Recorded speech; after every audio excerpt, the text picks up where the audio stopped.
ஹாய்ங்க. இப்போ ரீசன்ட் டேஸில் என்கிட்ட நிறைய பேஷண்ட்ஸ் வந்து கேட்குறது வந்து பார்த்தீங்கன்னா இன்ஸ்டன்ட் ரிசல்ட் இதை தான் எதிர்பார்க்குறாங்க. ஏன்னா இந்த கைரோப்ராக்டிக் மேனுவல் தெரப்பி வந்ததுக்கப்புறம் பார்த்தீங்கன்னா அந்த த்ரஸ்ட் பண்ண உடனே எனக்கு கழுத்து வலி வந்து பெர்மனெண்ட்டாக சரியாயிரும், முதுகு வலி பெர்மனெண்ட்டாக சரியாயிரும் நினைக்கிறாங்க.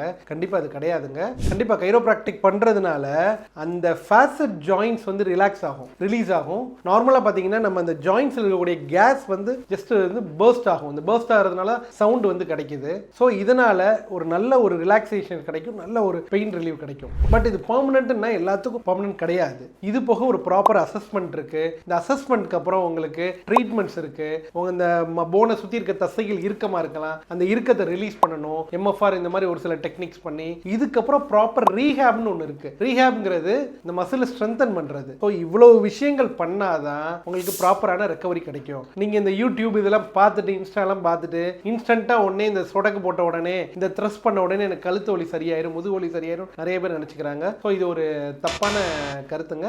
இதை யாரும் எக்ஸ்பெக்ட் பண்ணி நீங்க நினைச்சு வந்துட வேண்டாம். இது வந்து இதுக்கு பின்னாடி நிறைய ஒரு வரைமுறைகள் இருக்கு, ப்ராப்பர் அசஸ்மெண்ட் ட்ரீட்மெண்ட் பிளான்ஸ்லாம் இருக்கு. பட் இதை வந்து உங்களுக்கு யூடியூப்ல காமிக்க மாட்டாங்க. ஸோ அதை வந்து எல்லாரும் தப்பா நினைச்சுக்கிறாங்க. ஸோ அதை கொஞ்சம் ரெக்டிஃபை பண்ணிக்கோங்க. தேங்க்யூ.